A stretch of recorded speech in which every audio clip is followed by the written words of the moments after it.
Naxçıvan Dövlət Universiteti ilə Bayburt Universiteti arasında memorandum imzalanıb.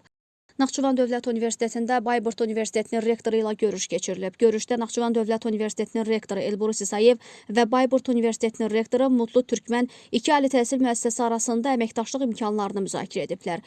Elbrus İsayev çıxışında akademik fəaliyyət sahəsində birgə platformaların qurulmasının, elm və idman tədbirlərinin təşkilinin əhəmiyyətindən danışıb. Rektor qarşılıqlı əlaqələrin elm və təhsildə də öz əksini tapmasının önəmini qeyd edib. Mutlu Türkmən isə çıxışında Bayburt Universitetinə müraciət edən Azərbaycanlı tələbələrin say üstünlüyündən bəhs edib və bu baxımdan da əməkdaşlığın genişləndirilməsinin vacibliyini vurğulayıb. Tədbir zamanı Bayburt Universitetinin Beynəlxalq Dədə Qorqud Mədəniyyət Tədqiqat Mərkəzi ilə Naxçıvan Dövlət Universiteti arasında əməkdaşlığın qurulması, elmi tədqiqat laboratoriyalarında birgə ortaq layihələrin həyata keçirilməsi, idman sahəsində əməkdaşlığın gücləndirilməsi, universitetlər arası idman yarışlarının, yay festivallarının, ortaq konfransların keçirilməsi, tələbə və müəllimlərin mübadiləsi məsələləri müzakirə olunub, universitetlər arasında əməkdaşlıq memorandumu imzalanıb.